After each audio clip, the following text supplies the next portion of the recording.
तीसरा पार्ट है एपिजेनेटिक्स का। ये सोच रहा था मैं इसको 20 मिनट में ख़त्म करने की, और ये आधे घंटे के 2 पार्ट ऑलरेडी बन चुके हैं। और तीसरा कोशिश करता हूँ मैं इसी में इसको ख़त्म कर दूँ जल्दी से, ठीक है, क्योंकि डिस्कशन कितना भी लंबा चले इसमें कोई इसकी सीमा नहीं है। तो लास्ट में हमने छोड़ा था कि एपिजेनेटिक्स कैसे कंट्रोल करता है किसी भी जीन के एक्सप्रेशन को या डीएनए को, ठीक है।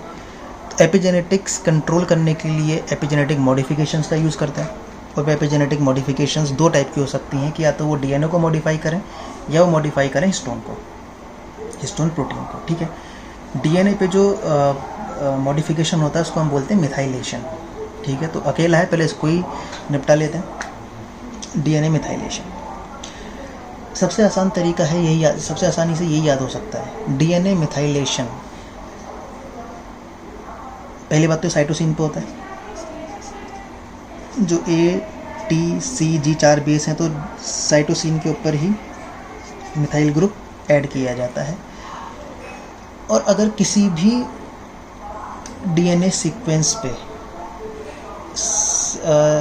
सी न्यूक्लियोटाइड के ऊपर हमने मिथाइल ग्रुप ऐड कर दिया तो वो उस जीन को ऑफ कर देगा।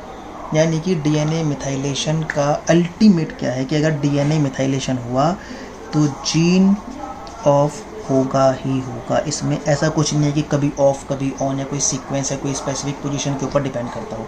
अगर डीएनए पे मिथाइलेशन किया गया है तो उसका मतलब वो जीन का फंक्शन ख़त्म कर दिया गया। होता क्या है एक्चुअल में, अगर हम वही पहले वाली प्रॉब्लम पे बात करें कि लीवर पैनक्रियास के अंदर इंसुलिन काम कर रहा है, लीवर के अंदर इंसुलिन काम नहीं कर रहा है, इंसुलिन का जीन काम नहीं कर रहा है, तो इसका मतलब ये नहीं कि उस जीन को डिलीट कर दिया, उस जीन का म्यूटेशन करा दिया।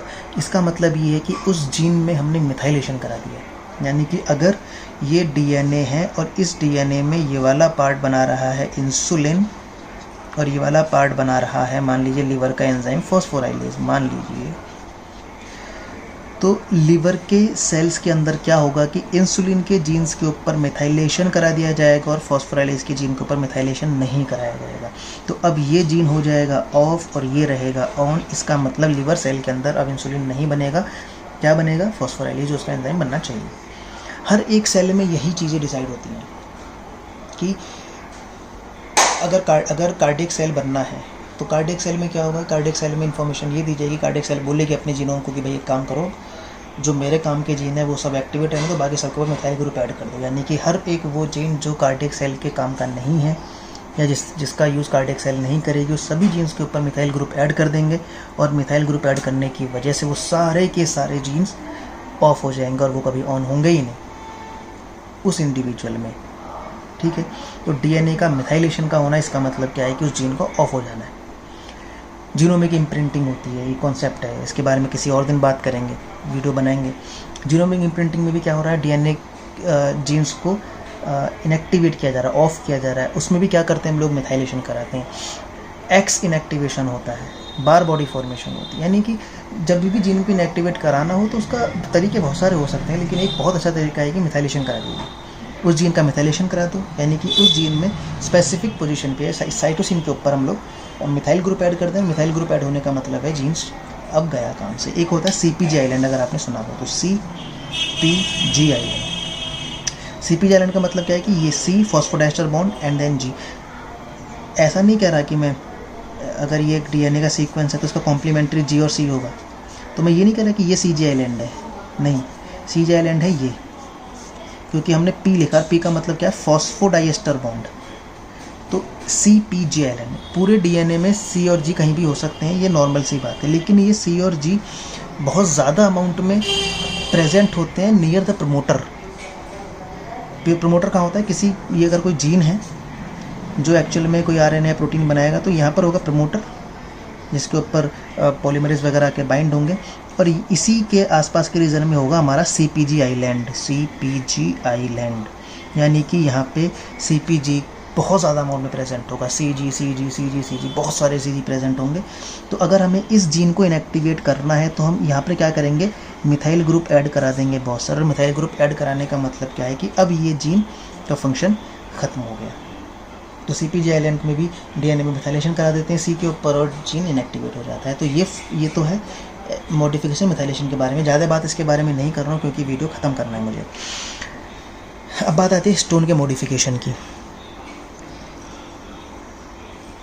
ओके, एक मिनट। तो हम लोग बात करेंगे स्टोन के मॉडिफिकेशन की। इसको मैं नेक्स्ट पेज पर लेकर जाता हूँ, ठीक है।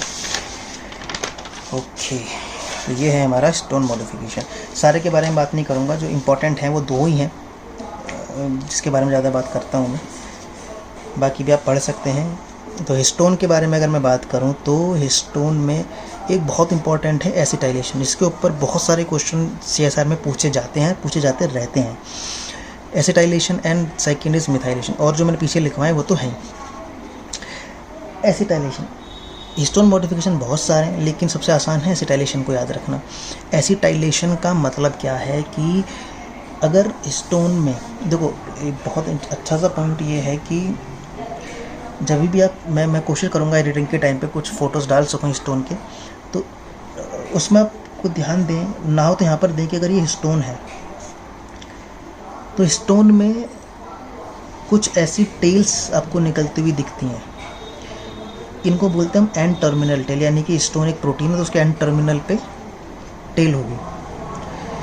ये टेल को कंजर्व करके रखा गया, यानी कि ये देखने में बड़ी अजीब सी लगती है कि बाहर क्यों लटके हुए हैं रूट से, लेकिन ये टेल कंजर्व्ड है। ईज से लेके ह्यूमन बीइंग तक सबके पास में, स्टोन के पास में ये टेल्स प्रेजेंट है। तो इनका एक बहुत स्पेसिफिक फंक्शन है कि स्टोन पे जब भी कोई मॉडिफिकेशन होगा वो इस टेल पे होगा। यानी कि अगर हम एंड टर्मिनल टेल हटा दें तो स्टोन्स पे मॉडिफिकेशन ही नहीं कर पाएंगे, एपिजेनेटिक कंट्रोल ख़त्म हो जाएगा। तो जो स्टोन्स में एंड टर्मिनल टेल है ये ही रेगुलेशन में सबसे ज़्यादा रोल प्ले करता है। तो एसिटाइलेशन भी होगा तो स्टोन के एंड टर्मिनल टेल पे होगा, मिथाइलेशन भी होगा तो भी एंड टर्मिनल टेल पे होगा। इसीलिए इसको कंजर्व्ड रखा गया है। ये बहुत ही कंजर्व्ड पार्ट है, बहुत इंपॉर्टेंट पार्ट है एपिजेनेटिक्स के बेसिस पे। एसिटाइलेशन होने से क्या होता है? एसिटाइलेशन पहले तो कहाँ पे होगा? लाइसिन पे। बहुत इंपॉर्टेंट नाम याद रखें, लाइसिन। और इसको हम बोल देते हैं क्या? के। अगर किसी प्रोटीन के 3 नाम होते हैं, एक होता है उसका फुल नेम, एक होता है 3 लेटर कोड और एक होता है 1 लेटर कोड। तो 1 लेटर में लाइसिन को बोलते हैं हम लोग के। अगर हम लाइसिन में एसिटाइल ग्रुप ऐड करा दें तो उसकी वजह से क्या होता है? एसिटाइलेशन होने का मतलब है कि अब जीन टर्न ऑन होगा। इसके ऊपर क्वेश्चन आया है CSR में। रीज़न बताता हूँ बहुत शॉर्ट से मैं कि एसिटाइलेशन होने की वजह से, क्योंकि DNA हमारा होता है, या स्टोन जो हमारी होती है पॉजिटिवली चार्ज प्रोटीन होती हैं, और DNA जो हमारा इसके ऊपर रैप करता है वो नेगेटिवली चार्ज होता है। यानी कि DNA नेगेटिव चार्ज है और स्टोन पॉजिटिवली चार्ज है। तो नेगेटिव पॉजिटिव के बीच में इंट्रैक्शन होता है, इसलिए स्टोन और DNA के बीच में बहुत कॉम्पैक्टली अरेंज होते हैं एक दूसरे के साथ में। एसिटाइलेशन होने की वजह से क्या होता है? क्योंकि एसिटाइल ग्रुप क्या है? एसिटाइल ग्रुप एक नेगेटिवली चार्ज ग्रुप है। तो अगर हम स्टोन के ऊपर एसिटाइल ग्रुप ऐड कर देंगे तो इसका मतलब हमने क्या किया है कि इस पर एक नेगेटिव चार्ज डेवलप किया है, और इसकी वजह से ये स्टोन लेस पॉजिटिव हो जाएगा। अगर स्टोन के ऊपर हम नेगेटिवली चार्ज कंपाउंड ऐड करेंगे तो स्टोन खुद लेस पॉजिटिव होगा। जब स्टोन में पॉजिटिव एक्टिविटी कम होगी तो इसका DNA के साथ में इंटरेक्शन भी कम हो जाएगा। पॉजिटिव नेगेटिव थे ज़्यादा तो ज़्यादा इंटरेक्शन हो रहा था, अब पॉजिटिव हमने कम कर दिया, हमने नेगेटिव चार्ज बढ़ा रहे हैं एसिटाइल ग्रुप की हेल्प से। तो उस एसिटाइलेशन की वजह से पॉजिटिव चार्ज कम हो रहा है स्टोन के ऊपर से, तो DNA और स्टोन के बीच में जो कॉम्पैक्ट अरेंजमेंट था वो लूज़ होगा, और जो DNA पहले कॉम्पैक्टली अरेंज्ड था वो DNA अब क्या हो जाएगा? थोड़ा सा लूज़ हो जाएगा। तो जो जीन सपोज करो यहाँ पर थे, जो पहले इतने टाइटली पैक्ड थे स्टोन के साथ में कि वहाँ पर जाके कोई पॉलीमरेज या कोई भी टाइप का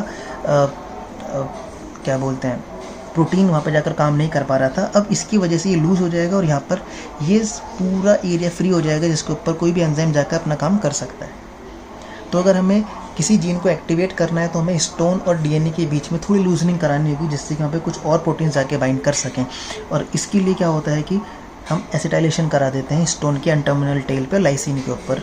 नॉर्मली मोस्टली एसिटाइलेशन होगा, स्टोन लेस पॉजिटिव होगा, जिसकी वजह से इंटरेक्शन DNA और स्टोन के बीच में कम हो जाएगा। ठीक है, और साथ में ये एसिटाइल ग्रुप के ऐड होने की वजह से ये एक साइट डेवलप हो जाएगी जिस पे कुछ स्पेसिफिक प्रोटीन आके बाइंड हो सकती हैं जो DNA के जीन एक्सप्रेशन को और ज़्यादा हेल्प कर सकते हैं। यानी कि डोकिंग साइट क्रिएट होती है कि अगर हमने स्टोन टेल पे यहाँ पर हमने एसिटाइल ग्रुप ऐड कर दिया है तो अब ये एक साइट डेवलप होगी जहाँ पे कुछ और प्रोटीन आके इंटरेक्ट कर सकते हैं जो जीन एक्सप्रेशन में हेल्प करेंगे। तो ये है हिस्टोन के एसिटाइलेशन की वजह से। मुद्दा याद रखना है कि लाइसिन पे हो रहा है, एन टर्मिनल टेल पे हो रहा है, और एसिटाइलेशन की वजह से जीन हमारा कोई ऐसा नहीं कि कहाँ पे होगा, क्यों होगा। अगर हुआ है तो जीन ऑन होगा ही होगा। रीज़न मैंने बता दिया है कि लेस पॉजिटिव होगा, इंटरेक्शन कम हो जाएगा, डीएनए लूज होगा, तो ये पकड़ में आ जाएगा अलग अलग प्रोटीन्स की। हिस्टोन मिथाइलेशन ये बहुत बहुत इंपॉर्टेंट है। हिस्टोन मिथाइलेशन की अगर हम बात करें डीएनए मिथाइलेशन, तो डीएनए मिथाइलेशन की वजह से जीन्स इनएक्टिव हो रहे थे, ऑफ हो रहे थे।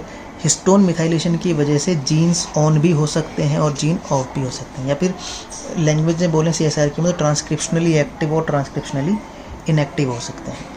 ठीक, अब डिपेंड इस बात पे करता है कि मिथाइलेशन हो कहाँ पे रहा है, राइट, मिथाइलेशन हो कहाँ पे रहा है। फिर वही बात है, हिस्टोन पे मॉडिफिकेशन हो रहा है तो हिस्टोन में जो एन टर्मिनल टेल्स हैं जो बाहर की तरफ इस तरीके से रहती हैं, उनमें लाइसिन रेजिड्यू के ऊपर, के ऊपर होगा। लेकिन अगर मैं बोलूँ कि ये हिस्टोन प्रोटीन है पूरा ऐसे लेके ये सी टर्मिनल है या एन टर्मिनल है, तो इसमें एक अमीनो एसिड का सीक्वेंस होगा जिसमें लाइसिन भी होगा और भी बहुत सारे होंगे। मान लिया 3 लाइसिन है, पर मैंने लिख के चला जो बात बता रहा हूँ इसके ऊपर के लिख लेते हैं इसको।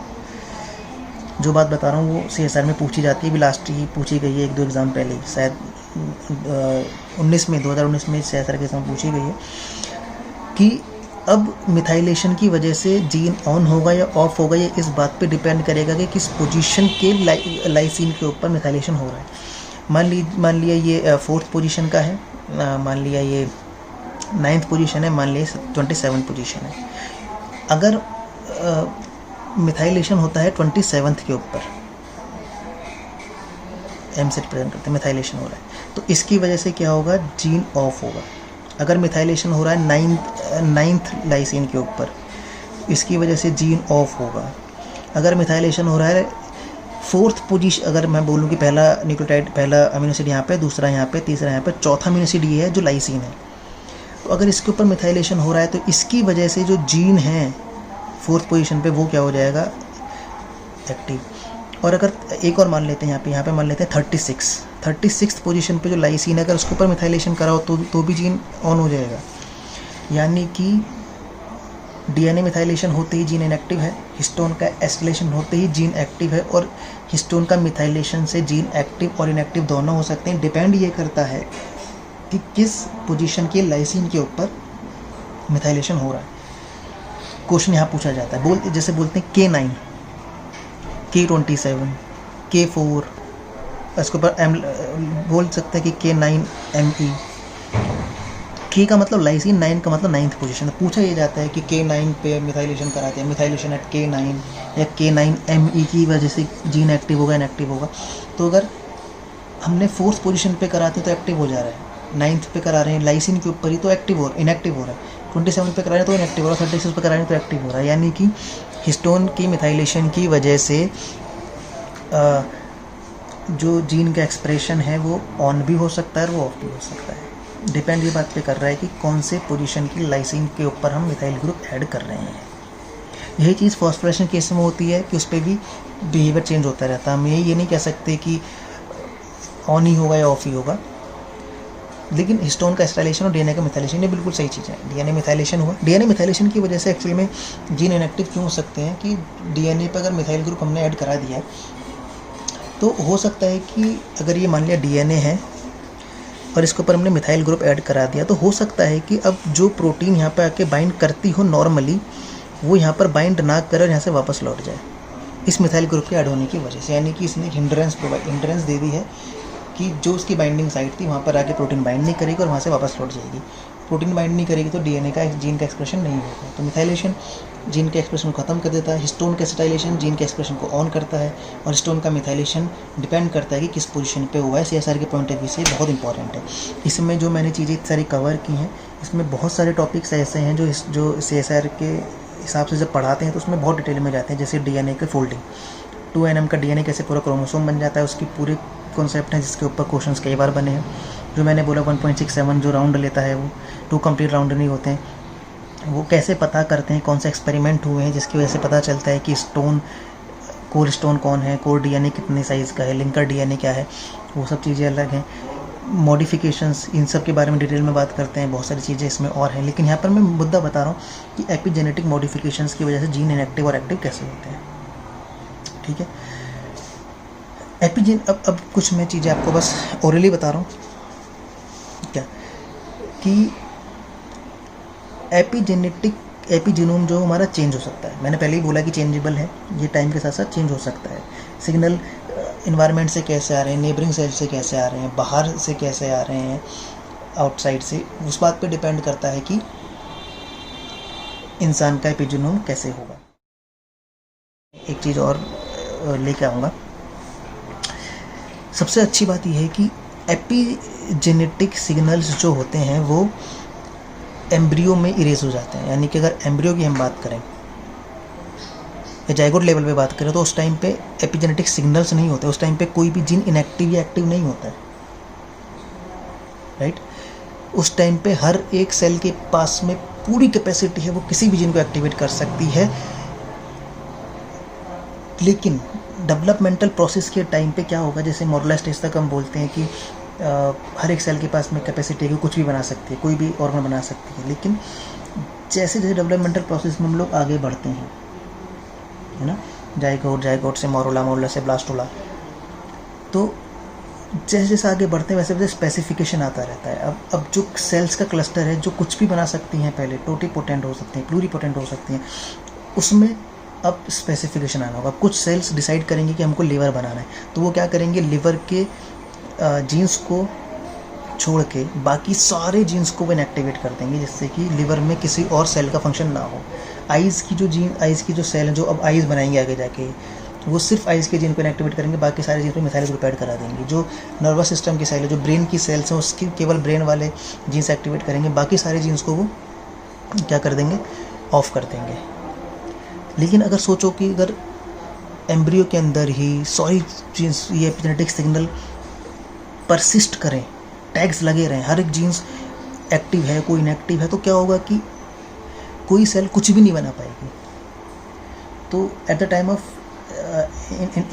ऑफ एम्ब्रियो सारे के सारे जो टैग्स हैं वो रिमूव हो जाते हैं, और उसके बाद में जब एम्ब्रियोनिक सेल्स हैं वो कुछ भी बन सकते हैं। और आगे जब डेवलपमेंटल प्रोसेस आता है तो अब अलग अलग सेल डिसाइड करती है कि उसको किस चीज़ में डेवलप होना है, और जो सेल जिस भी फेट में डेवलप होगी उसके अकॉर्डिंग वो जीन्स को एक्टिवेट और इनएक्टिवेट करेगी।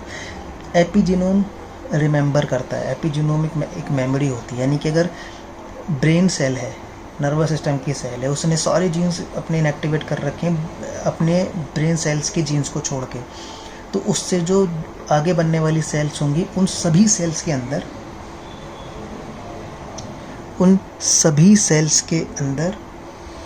भी सेम मैनर में सभी जीन्स इनएक्टिवेट होंगे, केवल ये छोड़ के जो नर्वस सिस्टम के। यानी कि अगर पेरेंट सेल के अंदर कोई टैग है एपिजेनेटिक मॉडिफिकेशन का, तो वो उसकी फर्दर आगे की जनरेशन में भी पास होता है। नर्वस सिस्टम की सेल या एक नर्वस सिस्टम की सेल अगर डिवाइड करके दो नई सेल बना रही है तो वो नर्वस सिस्टम की सेल ही बनेंगे। ऐसा नहीं कोई लिवर वाला काम करना स्टार्ट कर देंगे। लिवर की सेल्स के अंदर अगर डिवीजन होकर दो नई सेल बननी है तो वो उनके पास में सेम टैग होगा जो मदर सेल के पास में था। ऐसा नहीं होगा कि नई सेल बनी तो उनके पास में नए टैग डेवलप हो गया और वो कोई ब्रेन की बनी, कोई किडनी की बन गई। ठीक है,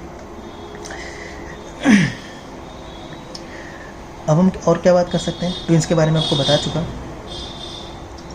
मोनोजाइगोटिक ट्विंस के पास में आइडेंटिकल डीएनए का सीक्वेंस है, लेकिन एपिजीनोम दोनों का वेरी कर सकता है। दो बच्चे हैं सपोज करो, ये भी एक एक्सपेरिमेंट है ना।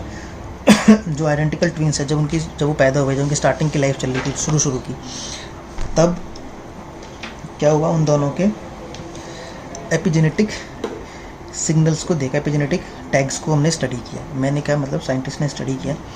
तो मैं आपको हार्डली दिखा रहा हूँ डायग्राम। मान लीजिए ये कोई क्रोमोसोम का एक हम लोग देख रहे हैं, एपिजेनेटिक टैग्स देख रहे हैं। तो उनमें क्या था कि उनमें कुछ इस तरीके का पैटर्न देखने को मिल रहा था। मैं एक रफ डायग्राम बना रहा हूँ। दोनों के अंदर मान लीजिए ये एक बेबी का है, दूसरे बेबी का है, आइडेंटिकल ट्विंस में। इनके अंदर कुछ चीज़ें ऐसी थी, सपोज कर लेते हैं कुछ ऐसी थी।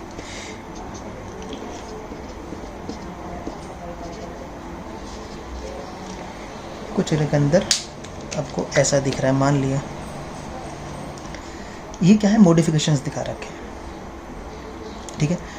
इन मॉडिफिकेशन में क्या है कि जो ये ग्रीन वाला ये जो पार्ट है ये दोनों के अंदर, या फिर ये जो कलर्ड है, ये दिखा रहे हैं कि एपिजेनेटिक टैग्स, एपिजेनेटिक मॉडिफिकेशंस। तो जब ये स्टार्टिंग में थे तो इनके अंदर एपिजेनेटिक मॉडिफिकेशंस ऐसे थे। अब मैं डायरेक्टली बताऊं कि अगर इन दोनों ट्विंस को स्टार्टिंग की एज में देखा और जब इनको देखा 50 साल के बाद, जब ये दोनों के दोनों बूढ़े होने लगे, तो एक ये रहा और दूसरा ये रहा। अब जो इनके अंदर टैग हैं वो कैसे हो गए हैं, सपोज कर लेते हैं ऐसे,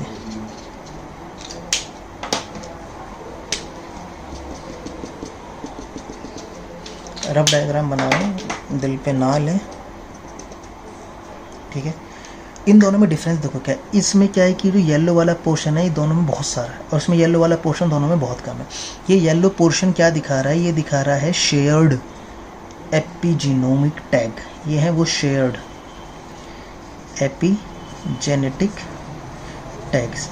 यानी कि जब ये दोनों अपनी अर्ली लाइफ में थे, स्टार्टिंग में थे, तब उनके अंदर जो एपिजेनेटिक टैग्स थे वो सिमिलर थे, शेयर्ड थे। यानी कि दोनों में देखा जाए तो मोस्ट ऑफ द टैग्स जो सेम है, थोड़े बहुत टैग्स जो हैं वो डिफरेंट है। उसका रीज़न ये हो सकता है कि किसी बच्चे ने जल्दी चलना शुरू कर दिया, किसी बच्चे ने जल्दी पलटना शुरू कर दिया, किसी बच्चे ने जल्दी बोलना स्टार्ट कर दिया है कुछ टाइम से, बस ये। बाकी most of the tags same है। लेकिन जब इन दोनों को 50 ईयर्स के बाद देखा तो उनके टैग्स में सिमिलर टैग्स जो थे येलो कलर, वो बहुत नेग्लिजिबल था। अब दोनों के पास में जो एपिजेनेटिक टैग्स हैं वो चेंज हैं, यानी कि लाइफ के साथ जैसे वो आगे बढ़े वैसे के वैसे वो चेंज हो गए। हो सकता है कि ये वाला इंडिविजुअल ये आगे जाके जब 50 साल बाद मिले तो एक भाई ऐसा था जो स्मोकिंग करता था, एक भाई ऐसा था तो बिल्कुल नहीं करता था, एक भाई किसी जॉब की वजह से दूसरी सिटी चला गया, एक भाई अपने घर में ही रहा, एक भाई बहुत टेंशन में रहा, स्ट्रेस में रहा जॉब की वजह से, एक भाई घर में मौज से खाता रहा, अपनी फैमिली के साथ रहा, अच्छे इन्वायरमेंट में रहा। तो environment, social interaction, diet, stress, drugs, addiction, smoking, alcohol, इनकी वजह से क्या हो रहा है, इनकी वजह से इनके एपिजेनेटिक टैग्स चेंज हो रहे हैं। तो एपिजीनोम चेंज होता है वक्त के साथ। दोनों के बिहेवियर चेंज क्यों हुए, जब उनके आइडेंटिकल ट्विंस हैं, दोनों के अंदर जब सारा कुछ डीएनए सेम है, फिर भी उनके बिहेवियर, उनका एपिजीनोमिक टैग्स क्यों चेंज हुए, क्योंकि वो अलग इन्वायरमेंट में रहे, उन्होंने अलग डाइट ली, वो अलग तरीके की स्ट्रेसफुल कंडीशन में रहे, अलग अलग उन्होंने काम किया, अलग अलग लोगों के साथ में इंटरेक्शन किया है, ठीक है। एपिजेनेटिक थेरेपीज़ यूज़ की जा रही हैं आजकल, एपिजेनेटिक थेरेपी यूज़ की जा रही है आजकल कि हम लोग जीन को ऑफ कर दें या ऑन कर दें, उनके डीएनए सीक्वेंस को चेंज ना किया गया, ठीक है। बहुत सारी ड्रग अप्रूव हो चुकी हैं या कुछ जो है जो अंडर डेवलपमेंट, अंडर उनको बनाया जा रहा है, जो क्या कर सकते हैं कि वो किसी डीएनए में अगर किसी जीन में अगर प्रॉब्लम है तो उनको ऑन या ऑफ कर सकते हैं according to requirement, epigenetic tags की वजह से, या तो कुछ मॉडिफिकेशन कर दें या कुछ हटा दें उनके ऊपर से, जो कुछ भी है। लेकिन इसमें बहुत हमें ध्यान देना ये पड़ता है कि अगर पूरे क्रोमोसोम्स में या पूरे डीएनए में अगर हमें देखना पड़ेगा हमें किस स्पेसिफिक पोजीशन पे, किस जगह पर हमें टैग को ऐड या रिमूव करना है। अगर रिमूव कर रहे हैं जहाँ से करना है उसकी जगह किसी और पोजीशन से हो गया तो हो सकता है किसी और जीन को नुकसान पहुँचा दे, तो और प्रॉब्लम्स हो सकती हैं। तो इसमें ये थोड़ी सी ध्यान देने वाली चीज़ें हो जाती हैं। एक और एक्सपेरिमेंट हुआ था बड़ा अच्छा सा, बड़ा इंटरेस्टिंग सा, कि ये चेक करने के लिए कि क्या एपिजेनेटिक टैग्स जो होते हैं, क्या जो पेरेंट्स ने जो मेमोरी डेवलप की है, जो एक्सपीरियंस डेवलप किया है, क्या वो आगे बच्चे में जाता है, क्या वो एपिजेनेटिक टैग्स आगे बच्चों में ट्रांसफ़र होते हैं। तो इसके लिए एक एक्सपेरिमेंट हुआ, बड़ा इंटरेस्टिंग सा एक्सपेरिमेंट है, मुझे याद आया तो बता देता हूँ। कि एक चूहा लिया, उसको क्या किया इन्होंने साइंटिस्ट ने कि उसको एक फ्रूट दिखाया, ठीक, और फ्रूट दिखाया, फ्रूट की स्मेल उसके पास तक पहुंचा, इसको फ्रूट स्मेल कराया, और जैसे उसने फ्रूट स्मेल उसके पास उसने स्मेल की, उसको एक इलेक्ट्रिक शॉक दिया गया। यानी कि कोई चूहा लिया, उसको हमने कोई एक्सपेरिमेंट में जो लिया गया था वो फ्रूट की स्मेल उसको कराई, और जैसे उसके पास में वो स्मेल पहुंची हमने उसको इलेक्ट्रिक शॉक दिया, और ये हमने बहुत टाइम तक किया। ये मान लिया F0 ही पेरेंट है। तो जैसे ही इसने किया तो उसमें क्या हुआ, फियर डेवलप हुआ। उसके दिमाग में क्या बैठने लगा कि जैसे ही मुझे ये फल की खुशबू आएगी, जैसे ही मुझे ये सेम खुशबू आएगी, मुझे शौक लगेगा, और वो डरने लगा। अब क्या किया गया कि इससे प्रोजेनी डेवलप किए गए F1 जनरेशन में। अब उस F1 जनरेशन की प्रोजेनी में क्या हुआ कि बनाते इसी फादर से, जेनेटिक मेकअप सब कुछ सेम है। अब जब इस चूहे को सेम फ्रूट उसके पास लाया गया, उसको स्मेल आई, अब क्या किया, अब उसको शौक नहीं दिया, उसके बाद भी वो डरा। यानी कि फादर को फ्रूट के साथ, फ्रूट की स्मेल के साथ शौक मिला तो फादर डरा, और उसके सन को जब वही फ्रूट उसके पास तक लाया गया तो बिना शौक के भी वो डरा। यानी कि अब शौक से उसके जेनेटिक लेवल पे तो कोई चेंज नहीं आई, लेकिन उसने इस शौक की वजह से उसके बॉडी में कुछ एपिजेनेटिक मॉडिफिकेशंस हुए, और वो एपिजेनेटिक मॉडिफिकेशंस फादर से उसके सन में ट्रांसफ़र हुए, जिसकी वजह से उस चूहे ने बिना शौक के भी इस स्मेल की वजह से फियर महसूस किया। ये एक्सपेरिमेंट है, और बहुत सारे इंटरेस्टिंग एक्सपेरिमेंट हुए हैं जो आप लोग एक्सप्लोर खुद कर सकते हैं। मेरी तरफ से बस एपिजेनेटिक्स में इतना ही। बहुत कुछ मैं बातें कर सकता हूँ, लेकिन ऑलरेडी 1.5 घंटे के लगभग का ये पूरा हो गया 3 पार्ट्स में। किसी भी चीज़ पे आपको और डिस्कशन करना तो मुझे बताएं, कोई और टॉपिक जिस पे आप चाहते हैं कि हम लोग बात करें, उस पर हम लोग बात कर सकते हैं। इतने लंबे फ्लो में अगर कुछ मैंने मिस्टेक कर दी हो, कुछ गलती से कुछ बोल दिया हो, तो उसके लिए आप सॉरी, आप लोग देख लीजिए एक बार। बाकी मैंने कोशिश की है कि अपनी नॉलेज के हिसाब से मैं आपको कोई गलत इन्फॉर्मेशन ना दूँ। आप लोग इसको एक्सप्लोर करिए, पढ़िए अच्छे से। कुछ सजेशन हो या कुछ चीज़ें जो मैंने गलत बोली, अगर वो करेक्ट करनी है तो आप मुझे बता सकते हैं। वो लोग अच्छा लग रहा है तो लाइक कर दीजिए, शेयर कर दीजिए, कमेंट करके मुझे बता दीजिए। अगर कोई और टॉपिक पे आप चाहते हैं वीडियो तो वो भी मुझे बता दीजिए। हम कोशिश करेंगे उसके ऊपर भी जल्दी से कुछ बातें करें। अदरवाइज़ जैसे ही मुझे वो मौका मिलेगा मैं ऐसे ही किसी कॉन्सेप्ट के ऊपर बात करूँगा। अब मैं सोच रहा हूँ कि CSR के पॉइंट ऑफ व्यू से मैं CSR को ध्यान में रखते हुए वीडियो ना बनाऊँ, क्योंकि वो तो मैं क्लास में पढ़ाता ही हूँ। अब मैं यहाँ पर जब भी बात करूँगा अपने अगर मैं खुद वीडियो बना रहा हूँ तो मैं किसी बेसिक कॉन्सेप्ट पे एक नॉर्मल डिस्कशन करूँगा, जैसे मैंने एपिजेनेटिक्स पे किया है। इसमें मैंने कोई CSR के लेवल के ऊपर बात नहीं की। जितना मैं ब्रॉड जा सकता था मैं गया, और बहुत सारी चीज़ें थी जो बता सकता था, लेकिन मेरे हिसाब से इतना भी सफिशिएंट है। फिर भी अगर किसी को चाहिए कि वो स्पेसिफिक CSR के पॉइंट ऑफ व्यू से कुछ चीज़ समझना चाह रहे हैं, कुछ चीज़ के ऊपर वीडियो चाह रहे हैं, तो मुझे बताएं। अदरवाइज़ मैं फिर कॉन्सेप्ट टॉप के अकॉर्डिंग नए नए टॉपिक्स लाता रहूँगा इंटरेस्टिंग से। तो जुड़े रहिए। अब चलते हैं, मिलते हैं अगली बार किसी नए टॉपिक के साथ में। तो please like, subscribe and press the bell icon. And thank you so much. Good luck.